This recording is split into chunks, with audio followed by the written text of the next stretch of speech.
Olá, pessoal que acompanha o seu Papo de Prateleira, um dos espaços de conteúdo e informação da plataforma Agro Revenda, e que está sempre falando aí com todos os atores do agronegócio brasileiro.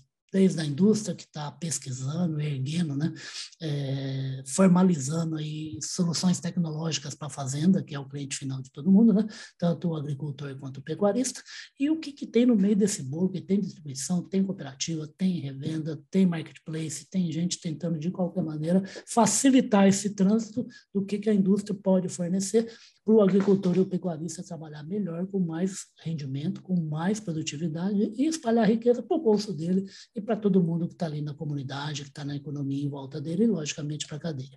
E nós estamos aqui de novo para falar de indústria pesada e de negócio bacana, tá? Um negócio, uma arma muito interessante para a gente conseguir, da maneira que dá, a gente combater esse enigma chamado clima, chamado tempo, que é realmente que faz do agronegócio uma indústria a céu aberto, né? E por isso eu trouxe aqui para conversar com a gente o Cristiano Trevisan. O Cristiano Trevisan é o diretor de vendas da Lindsay América do Sul. Cristiano, bem-vindo aqui ao Papo de Prateleira, né? Prazer, Ulisses. Prazer falar com você no assunto tão bacana quanto a irrigação aqui no Papo de Prateleira. Legal, que é isso. O prazer é todo meu, o prazer é todo nosso, o prazer da plataforma Agro Revenda. Fala uma coisa, o Cristiano, para a gente começar, né? Qual é o pedaço que a irrigação tem hoje no agronegócio brasileiro? Números aí que você consiga dar uma boa visão para quem está acompanhando a nossa conversa. Legal. E irrigação ficou um assunto importante nesse período que a gente viveu, principalmente agora em 2021, né? Nem fale nessa safrinha. Crise safrinha. hídrica, exatamente, né? A gente está vendo muito problema no sul também. A gente também tem uma disruptura, um problema grave na cadeia de fornecimento, né, Ulisses, que atrasa os projetos, não só de irrigação, mas desde semente, fertilizante, máquinas. Faltou glifosato esse ano. Sim. Nem fala fertilizante, né? Então, faltando muita coisa no momento crítico, no momento complicado, numa tempestade perfeita que a gente acabou tendo aí um veranico terrível, né? Trágico no sul do Brasil e em parte aqui do centro-oeste também. Exato. Então, irrigação acabou sendo falada muito nesse período como uma salvação, né? Como uma alternativa para que a gente consiga controlar melhor essa, muito bem dito por você, essa fábrica a céu aberto, que é a produção agrícola, né? Só que irrigação não é algo que a gente consegue fazer rápido, Ulisses. A irrigação é um projeto que demanda de um tempo de maturação muito grande, que vai desde a parte burocrática, que é importante ser feita, né? Que são as licenças, homologações, as outorgas, aí depois o projeto bem feito, depois a encomenda desse projeto bem feito, porque você tem, diferente de uma máquina que, usando o nome do seu programa, né, que você vai lá pegar na prateleira. Você vai lá, liga e pronto, já está trabalhando. A irrigação, você tem um conjunto de componentes que você tem que calcular, dimensionar, montar e entregar. E isso acaba tendo um tempo muito grande. Né? Então, a irrigação ela virou a salvação agora em 2021, mas ela não consegue reagir da maneira que as pessoas gostariam que ela reagisse. Perfeito. Então, a gente tem menos de 2% da área agricultável hoje no Brasil irrigada. Menos de 2%? A gente tem uma baita oportunidade para crescer. 98%, né, que já... Exatamente. A gente tem aí... claro, e por que a gente não sai, então, espalhando pivô, né? No Brasil, porque a gente também tem que correr em paralelo com infraestrutura. Claro. Você tem que ter energia naquele ponto onde o pivô vai estar ligado. Nem sempre a fazenda tem energia na própria fazenda. Imagina no próprio pivô. Né? Sim. Campo é campo, né? Exato. Você tem que ter água disponível. As captações de água, elas têm inúmeras alternativas. Você pode fazer uma captação de pivô em rio, em represa, em poço. Então, você tem que prever também como é que vai estar. Sim, porque tem legislação, né? Captação, como é que vai ser. Exato, e você tem que preservar essas outorgas, né? Tem que fazer essa parte burocrática. Então, a irrigação, Ulisses, ela é sim uma alternativa, é uma baita saída para um ano difícil, igual a gente teve esse ano, mas ela precisa de tempo para que você consiga maturar um projeto. Tá? Perfeito. Então, respondendo rapidamente a sua pergunta, né? Tem aí um horizonte grande de oportunidade pela frente. Nem me fale, eu estou dando uma olhada nos últimos materiais que eu publiquei, porque o pessoal da assessoria da Lindsay manda para a gente. falando aí a respeito do quê? De mais de 5 milhões de propriedades rurais no Brasil, né? E tomam conta essas propriedades de quase metade do território brasileiro, né? Quer dizer, é muita coisa e é muito bom, né? Que a indústria que vocês estão inseridos tenha esse universo para poder conquistar, né? E por isso começou uma campanha muito grande também, outra coisa que vocês citaram bastante, que eu publiquei no site, no agrorevenda.com.br, que é a questão da distribuição. Você ter mais gente Lindsay em lugares do Brasil para ajudar nessa ponte, que você falou que não é assim tão rápida. Como é que está funcionando essa estrutura? Bom comentário, Ulisses. E usando novamente a referência máquina, equipamento, né? Sim. Quando você vai comprar um carro, por exemplo, você tem concessionários na sua cidade. Exato. Esses concessionários te ajudam a escolher o modelo que te melhor atende, depois suportar você em duas coisas muito importantes, que é peças e serviços. Perfeito. Porque são máquinas precisam de manutenção. Né? Claro.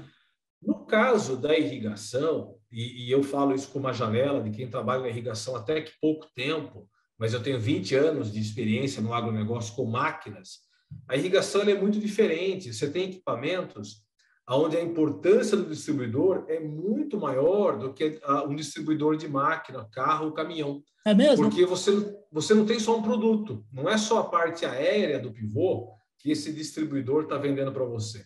Quando a gente olha o pivô de irrigação, a gente olha aquela máquina gigante, né? 200 hectares de aço, né? Um gigante na lavoura andando automaticamente. Mas antes daquele pivô estar instalado, Ulisses, você tem uma obra de engenharia, de infraestrutura, que é muito complexa. Você tem terraplanagem, preparo de solo, a instalação civil para as torres do pivô. Sim. Pode ser um lugar que venta muito, né?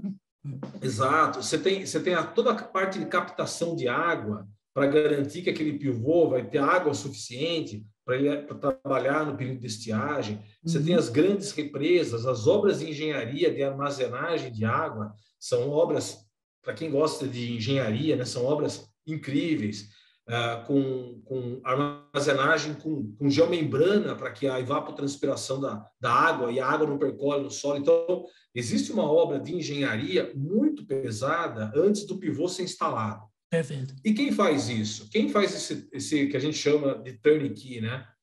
O nosso distribuidor. Ele que coordena essa parte de engenharia. Então, os cronogramas, eles têm que ser muito bem casados. Então, mais uma vez, fazendo uma referência, diferente de um caminhão, que você vai no concessionário e compra o caminhão de prateleira, a irrigação, você precisa fazer o projeto antes, ter um cronograma de implantação dessa obra de engenharia, acompanhar isso e fazer que ela saia no período, no tempo correto. Tá? E aí é a diferença do distribuidor.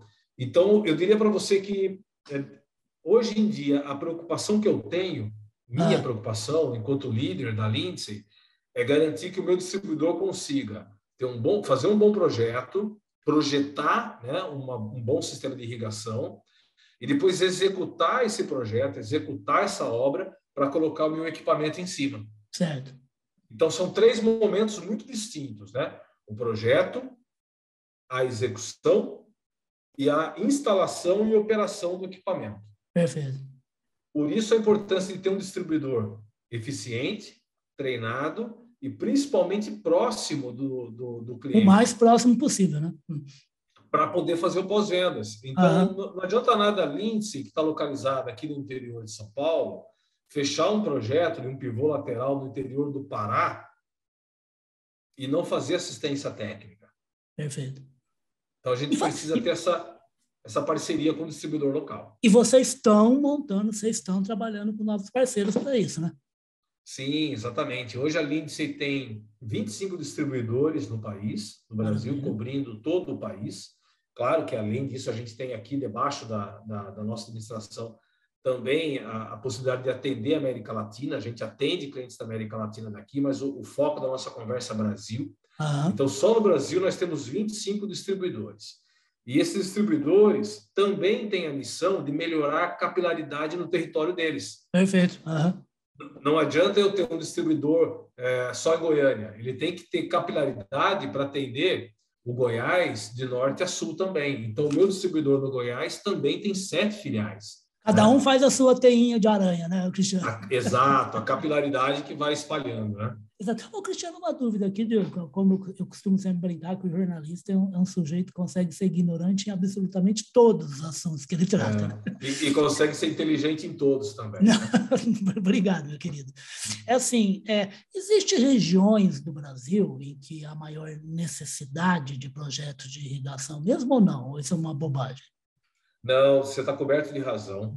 Olha só que interessante. Recentemente, eu viajei no interior da Bahia, no município de Barra, que é o Médio São Francisco. Sim. A gente sempre, quando lembra da Bahia, a gente lembra de Luiz Eduardo Magalhães, né? Da fronteira boa. Né? É o estereótipo da agricultura na Bahia para a gente. Recentemente, a região da Barra, que é uma região de clima muito, muito desafiador, é praticamente um bioma caatinga lá, né? A gente começou a ter um monte de outorga do Rio São Francisco, que tem água disponível lá. Só que aquela região, Ulisses, é uma região onde a agricultura de sequeiro, sem irrigação, ela é extremamente arriscada. Nunca ninguém se arriscou ir para lá fazer agricultura de uma maneira profissional, de larga escala, igual a gente vê no Luiz Eduardo Magalhães, porque é muito arriscado. Agora isso virou. Agora a gente vê projetos começando do zero, com irrigação, 100% irrigado. E são projetos de que tipo de produto? Projetos de grãos, projetos de frutas, soja, milho, pecuária. É bem variado. Exato. Numa dessas visitas que eu fiz agora recentemente, a gente tinha pecuária extensiva, boi no pasto, irrigado com pivô. Que maravilha, hein? Então, não é mais aquela agricultura extensiva, de baixo investimento. Esses projetos demandam realmente um estudo para que ele comece já altamente produtivo. Sim, é negócio, então, né? É negócio. Então, e mesmo regiões onde o clima é favorável, por exemplo, o Paraná. O Paraná é um estado que o regime de chuvas a cadência é muito boa. São Paulo também tem uma cadência muito boa. Teve esse ano aqui mais complicado, 2020, o último que eu me lembro foi 2014, onde o regime de chuva não foi tão frequente, mas são estados que você tem uma perda por ano a cada 10 anos. Sim. Né? Então, a memória afetiva do agricultor chove. Né? Vem uma crise como essa, mas chove. Mas mesmo esses estados, a gente veja a gente hoje fazendo projeto do zero, irrigado, Ulisses, porque o valor da terra subiu muito. Tá, é lógico. O valor do hectare subiu. E aí a irrigação ela permite que você expanda a tua produção de maneira vertical, sem ampliar horizontalmente, sem comprar terra nova. Né? Então, o Paraná virou um estado em que, historicamente, a gente não tinha grandes negócios de irrigação, virou, porque expandir horizontalmente ficou caro demais, e o valor de relação de troca da commodity com o pivô ficou muito bom. Então, a gente tem esses dois cenários acontecendo. Áreas novas sendo abertas, que o clima não favorece a agricultura de sequeiro, que era a tua pergunta, e áreas que sim, que favorecem, porém o custo da terra ficou tão alto que o pivô acabou sendo uma opção de fazer uma safra a mais sem expandir a área. E hoje, no Brasil, Cristiano, no caso da Lindsay, América do Sul, qual é o perfil desse negócio ou desse produtor que está partindo pela primeira vez atrás de um projeto de irrigação? Excelente pergunta. E ela é fácil de responder. O perfil é diverso. É mesmo? É bem diverso.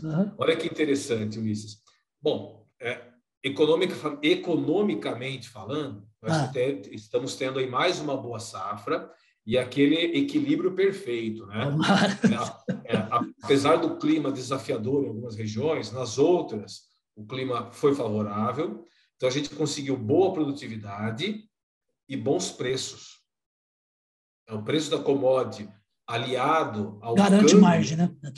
Exatamente, garante uma lucratividade muito boa.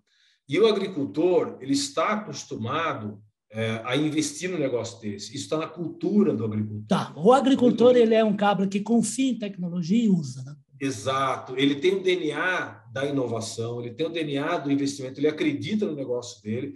O agricultor de todas as profissões é a mais resiliente do mundo, porque ele está sempre investindo no negócio dele, apesar de ter reveses. Né? Então, esse ano, por conta do veranico que a gente teve em algumas regiões, preço da commodity favorável, câmbio, o agricultor resolveu investir. E aí o perfil, que é a tua pergunta, é o mais variado de todos. Nós temos soluções, pivôs de irrigação para pequenas propriedades. Que legal. Para aquele agricultor que planta café, que planta fruta, citros, né? Pivô de 4 metros de altura, pequenas áreas. A gente tem no nosso portfólio equipamentos para grandes áreas extensivas, pivôs de 400, 500 hectares, é muito comum lá no Mato Grosso, para grãos. E também a gente tem equipamento para cana. E cana, nós estamos aqui em São Paulo, né, onde a cana domina o nosso cenário. A cana, a irrigação, ela traz um benefício que não é só o aumento da produtividade do TCH, né, da tonelada de cana por hectare. Ela aumenta a longevidade, né? Não, longevidade. O corte, né? Exatamente. Então, em vez de fazer uma renovação do canavial em cada 4, 5 anos, que eventualmente a gente tem que fazer aqui no Brasil, você aumenta a vida útil do canavial por até 10 anos. Isso é um sonho, né, do produtor de cana. Você não faz preparo de solo, você não gasta com cultivo, você consegue ter... Inclusive, a emissão de carbono é menor, porque você não tem que fazer todo aquele trabalho de plantio de mudas. Exato. Então, o perfil do cliente que busca irrigação hoje, ele é muito variado, ele depende. Então, o agricultor familiar no Rio Grande do Sul, o agricultor cafeicultor, citro, os grandes grupos de cana-de-açúcar, os grandes grupos de grãos, milho, soja, algodão, todos esses buscaram esse ano a irrigação como uma alternativa inclusive, de melhorar a cadência e a certeza da safra. Perfeito. Voltando para o começo da nossa conversa, a fábrica a céu aberto que você comentou. Diminuir, né? O que tem de risco, diminuir perda, né? Exatamente. Então, esse perfil está bem variado. E olha que interessante, o agricultor irrigante, por ser uma agricultura com menos risco, ele consegue crédito mais fácil. Sim, é lógico. Você tem ali, quem está tomando decisão de ceder crédito, ele fica olhando o perfil da pessoa, o risco, a agricultura, como é que é o fluxo de caixa daquela lavoura, se é eucalipto é 20 anos, se é HF é 1 ano. Então, ele faz todas as contas econômicas. E quando você coloca o componente irrigação, você consegue ter um coeficiente ali de segurança maior. E aí o crédito, a decisão por crédito é mais fácil. Perfeito. Até porque o pessoal do crédito, seja quem for, as diversas instâncias de cessão de crédito, de financiamento, né, já estão em plataformas que pedem para o seu cliente todas essas informações que você está falando. Exatamente. Então, a irrigação, ao ser inserida lá, temos uma defesa se por um acaso houver um problema aqui de menos água do que o necessário. Né? Bem lembrado, bem lembrado. Essas tecnologias, inclusive para seguro, né? Exato. Do mesmo seguro jeito e que crédito. nós, pessoas físicas, quando a gente monta o nosso perfil para um seguro de carro, a gente tem onde você mora, que bairro você mora, né? Se o seu carro é guardado em garagem. Se tem garagem própria, ou fica na rua. Você tem um filho de 18 anos que vai dirigir nós, que já passamos. Responde isso todo ano, viu? Exato. E aí você tem uma tarifa específica, né, para o teu seguro. Isso acontece também para créditos, também acontece para o irrigante e para o não irrigante. Claro. Então, isso é uma maneira também de usar os benefícios da irrigação, né, Ulisses? Perfeito. Cristiane, falando ainda em relação a gente está já falando aqui de portfólio, né? Vou falar das diversos tipos de equipamento que a Lindsay tem no portfólio dela, né? Basicamente são 2 marcas, é isso? Bem lembrado. A Lindsay, ela é uma empresa americana. A nossa base é em Omaha, no Nebraska. E Lindsay é o nome da nossa empresa. O nome do nosso pivô, o nome da nossa máquina que a gente irriga, é Zimatic. Então, essa é a marca que a gente acaba, inclusive, valorizando mais, né? E a Lindsay tem várias marcas debaixo do portfólio dela. Quais são? Então, pode citar. Na irrigação, a gente tem o Zimatic, que é o equipamento em si, é o pivô, é um gigante de aço que está na lavoura lá, se movimentando e levando água através do aspersor no solo. E quem que é o cérebro por trás desse robô? É o nosso sistema de inteligência, que é o FieldNet. FieldNet. E aí você consegue, Ulisses, dependendo da sua necessidade, da tecnologia que você precisa, do tipo de mão de obra que você vai dispor no manejo da sua irrigação, você consegue ter pacotes diferentes de tecnologia. Certo. Então, se eu tenho uma propriedade pequena, aonde eu vou operar o meu pivô, vou ligar ele na hora certa, desligar na hora certa, escolher qual que é a lâmina de água, qual que é a cultura que está debaixo do pivô, e vou fazer isso manualmente, eu posso usar soluções mais simples da Lindsay, painéis mais simples, Perfeito. onde o nível de automação é menor. Se eu tenho grandes propriedades, onde eu não posso depender de gente, desligando o pivô em horário de pico, se eu tenho uma chuva prevista e eu quero que o pivô tome a decisão de diminuir a lâmina, porque está chegando uma chuva, então, perfeito. Se eu preciso que ele faça tudo isso automaticamente, eu tenho soluções do FieldNet Advisor que eu posso agregar também nesse sistema.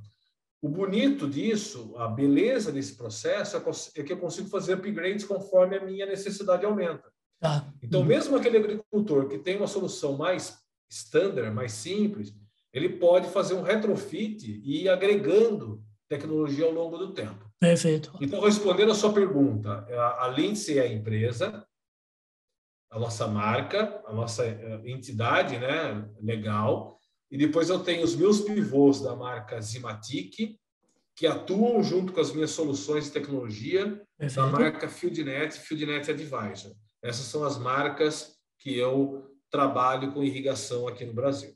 Maravilha. Gente, a Lindsay América do Sul está aqui, o Cristiano falou rapidamente, são basicamente 2 unidades, né? Em Mojimirim é uma fábrica, Campinas, aqui onde eu estou, ele está em Piracicaba.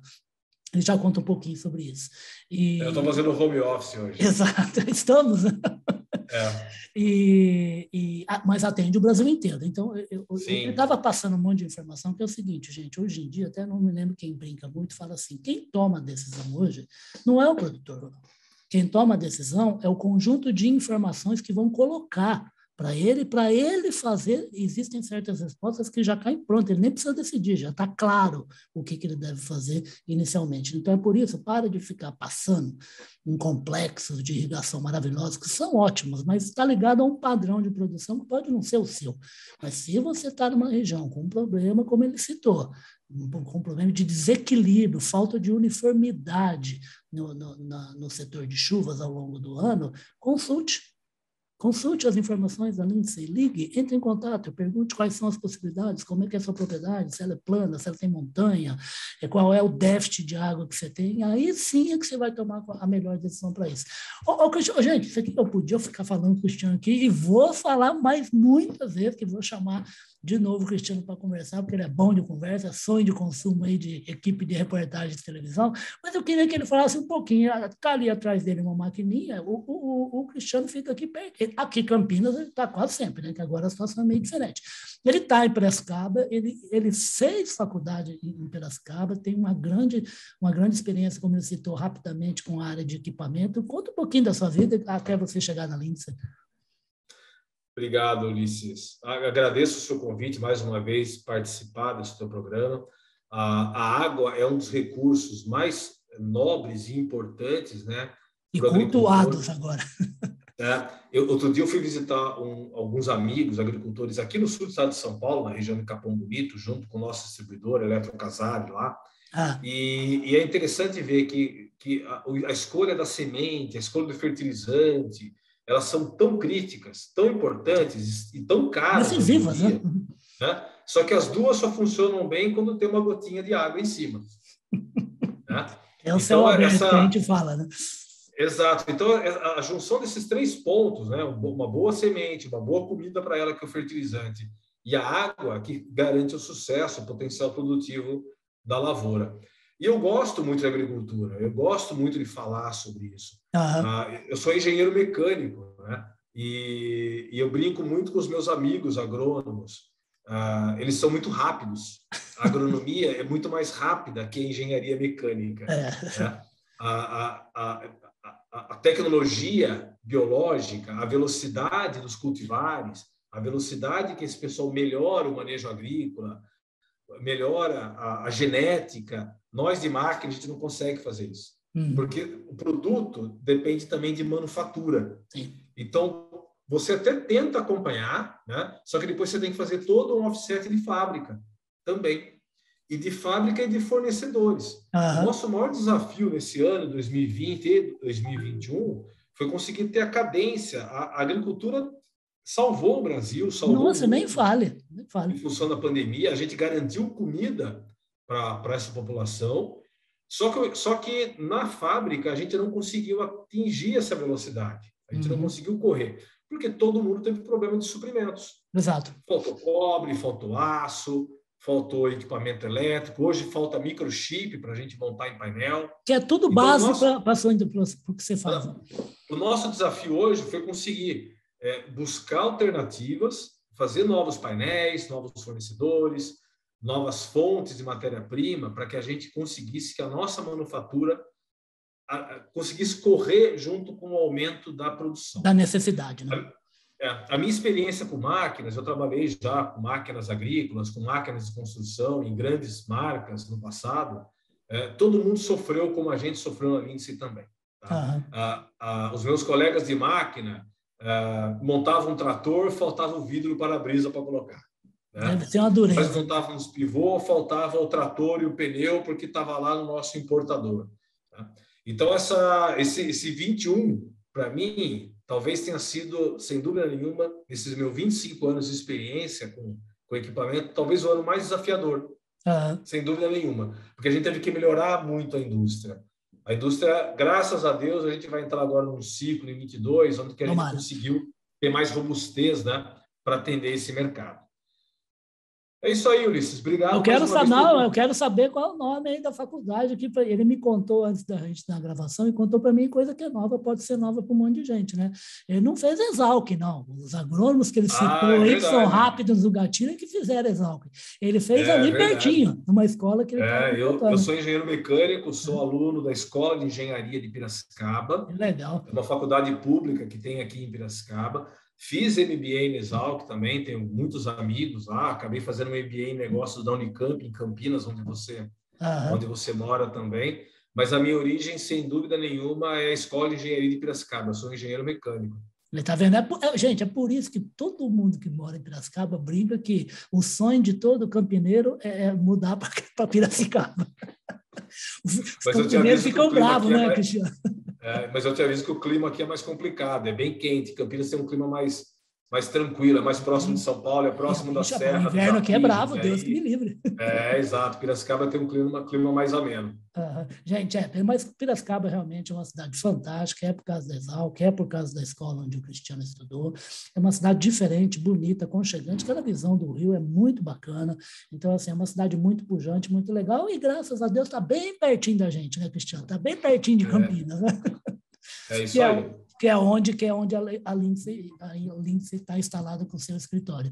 Gente, eu conversei com o Cristiano Trevisan, ele é o diretor de vendas da Lindsay América do Sul, uma conversa maravilhosa, por isso eu vou chamá-lo mais vezes, ele já aceitou, para a gente falar de irrigação, para a gente falar de tecnologia que a gente consegue administrar de alguma forma esse negócio chamado clima. Tem um professor que eu gosto muito, um monte de gente não gosta, que ele é um meteorologista, ele fala assim, não existe previsão do tempo, porque prever significa ver com antecedência. O climatologista não vê com antecedência, ele faz prognóstico.